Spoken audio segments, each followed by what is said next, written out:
The small grocery store was filled with murmurs and whispers when the shopkeeper's voice cut through the noise, harsh, loud, and accusing. "You think you can steal from me, girl?" he shouted, pointing at a trembling young woman in a wheelchair. Her pale hands shook as she clutched a small packet of bread, tears welling in her frightened eyes. The onlookers stared, some curious, some disgusted, none moving forward to help. Except one man. Ethan Miller, a single dad known around town for working long hours at the mechanic shop, stepped forward before he could stop himself. His little daughter, Lily, tugged his sleeve nervously, but he gave her a reassuring nod. Something in the girl's tear-streaked face reminded him of his late wife, fragile, lost, and yet holding on to dignity despite pain. "Sir," Ethan said, his voice calm but firm, "I don't think she stole anything." "Maybe there's been a mistake."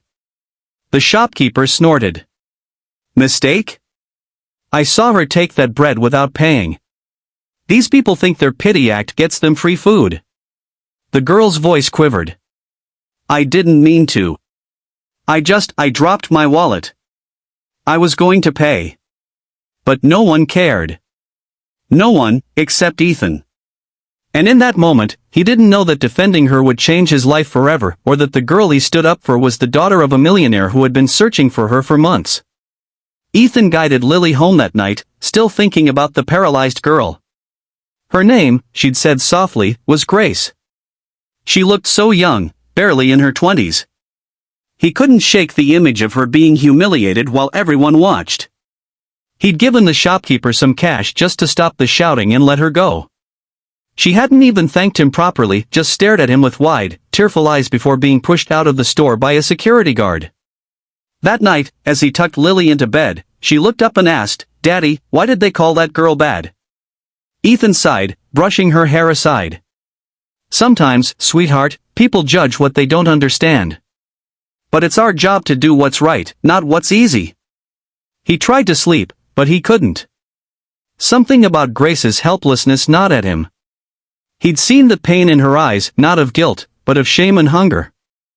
He decided that if he saw her again, he'd help her properly.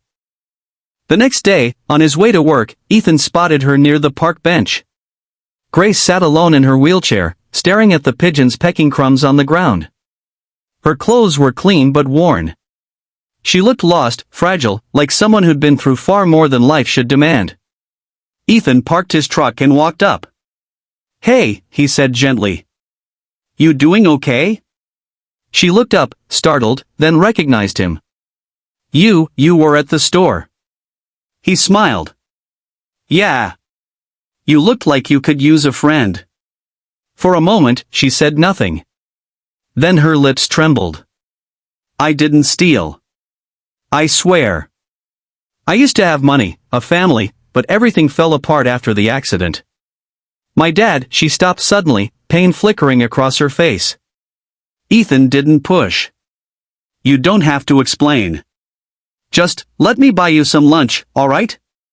For the first time in days, Grace smiled. It was small, shaky, but real. Over the next few days, Ethan and Lily often visited Grace. They'd bring her sandwiches, coffee, or books from the library.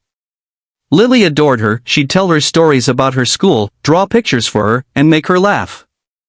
Ethan noticed how Grace's face changed when she was with them. The sadness faded, replaced by warmth.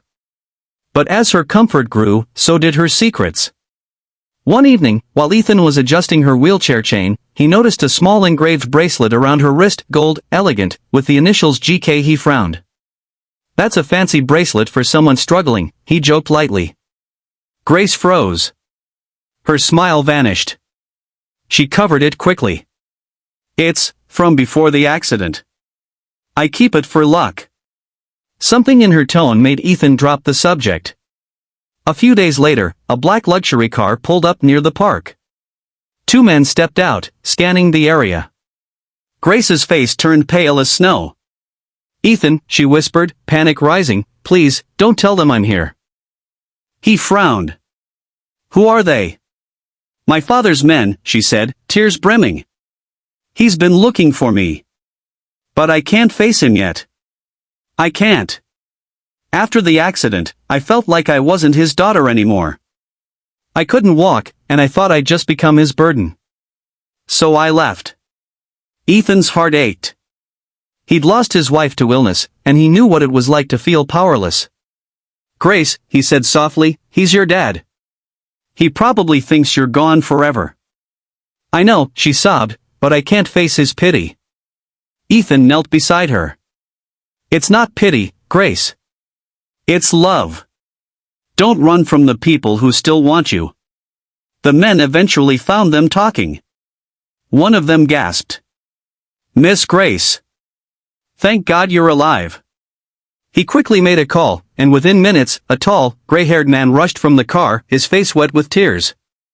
Grace, he cried, falling to his knees beside her. Sweetheart, you're really here. She looked up at him, torn between love and guilt. I didn't want you to see me like this, Daddy.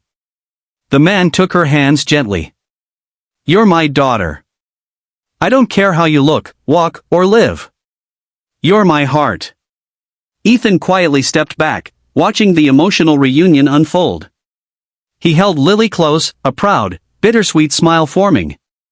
He had only wanted to help a stranger, yet, in doing so, he had healed a broken bond that money couldn't fix. Grace turned to him through tears. You believed in me when no one did, Ethan. You gave me back the courage to face my life. Her father approached him, voice thick with emotion. You'll always have a friend in me, Mr. Miller. Thank you for bringing my daughter home.